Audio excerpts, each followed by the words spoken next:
The Dearborn Independent, May 21st, 1921, number 30. Mr. Ford's page. They are at it again, trying to determine when a man is educated. A man is educated when he knows how to do what he can do and extract from his performance a sufficient economic, intellectual, and spiritual satisfaction. A man who cannot do that is not educated, no matter what his knowledge of books may be. That man is best educated who knows the greatest number of things that are so, and who can do the greatest number of things to help and heal the world. Schools are useful only as they put men in possession of their own powers, and they cannot do this without the earnest desire of their students to be helped. Any man can learn anything he will, but no man can teach except to those who want to learn. Education is preeminently a matter of quality, not amount. Every little while the old question is brought up again. Does education educate? And we have more or less entertaining demonstrations of the ignorance of college students, the illiteracy of the reading public, numerous diverting tests of knowledge, and debates concerning the difference between wisdom and learning. It is one of our favorite sports, this habit of getting fun out of the question of knowledge. We make fun of men who never went to college because they did not go. And we make fun of men who went to college because going did apparently so little for them. There never was and probably never will be a system devised that will put brains into men's heads.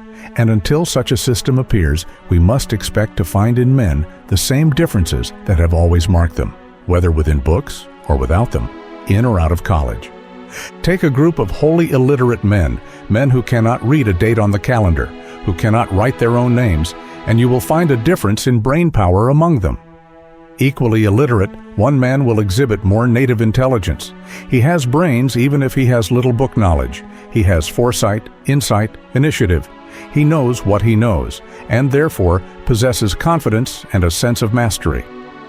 Passing that group through college would probably not change the comparative brain values. One would still be brighter than the others. The average of ability might be raised, but there would be no essential enlargement of native brain power.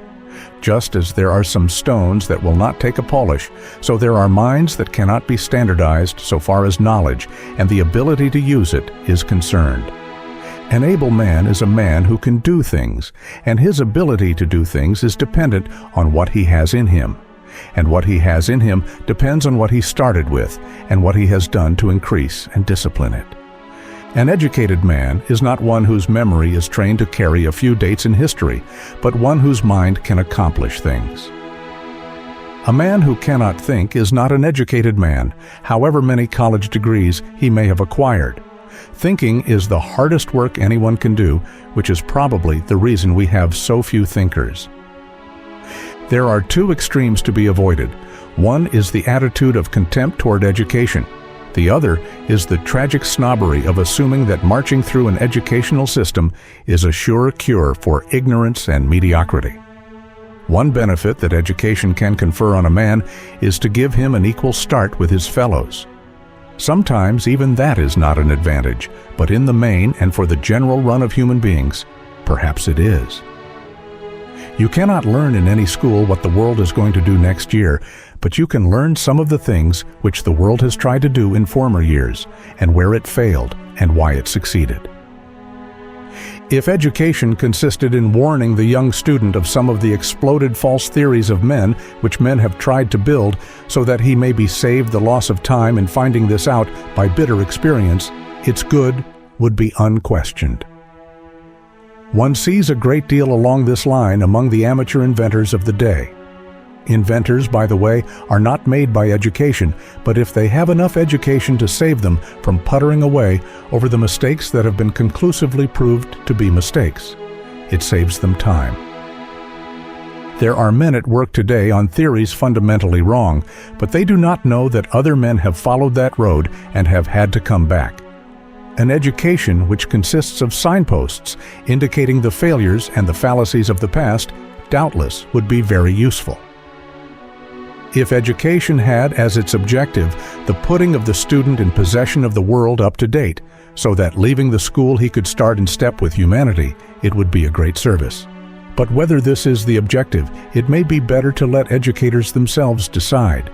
It is not education, and it is not learning to be in possession of the theories of a lot of professors who do not know and never will know.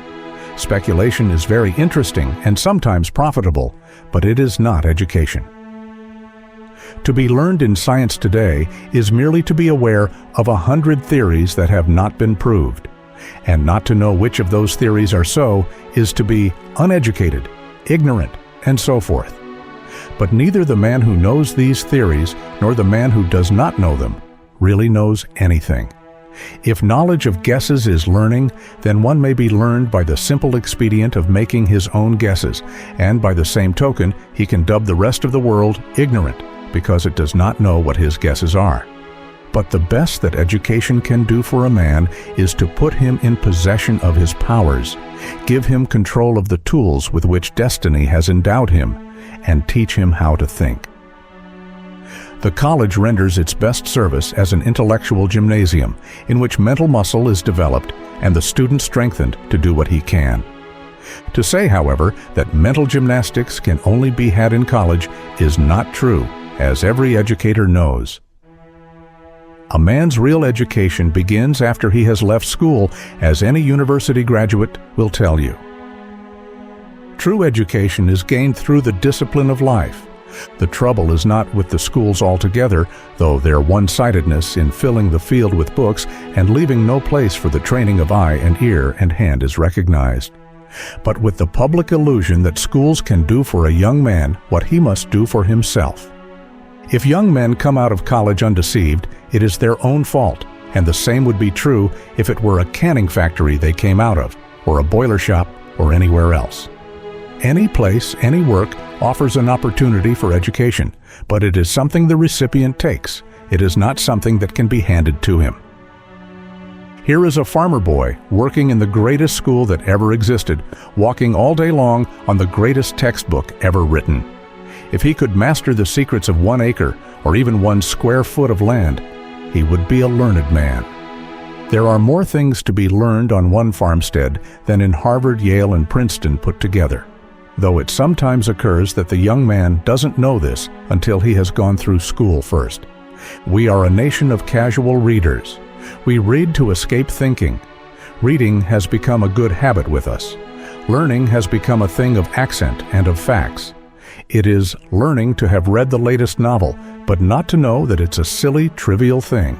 It is learning to have looked into this or that book-suffocated man's speculation, but not to know that he would be a wiser man and have more wholesome blood coursing through his brain if he would take a hammer or an axe and get out where the air is someplace. Book sickness is the modern ailment. There's more wisdom in the shop where men deal with real materials and real persons every day. What can you do to help and heal the world? That is the educational test. If a man can hold up his own end, he counts for 1. If he can help 10 or 100 or 1,000 other men hold up their ends, he counts for more. He may be quite rusty on many things that inhabit the realm of print, but he is a learned man just the same. When a man is master of his own sphere, whatever it may be, he has won his degree. He has entered the realm of wisdom.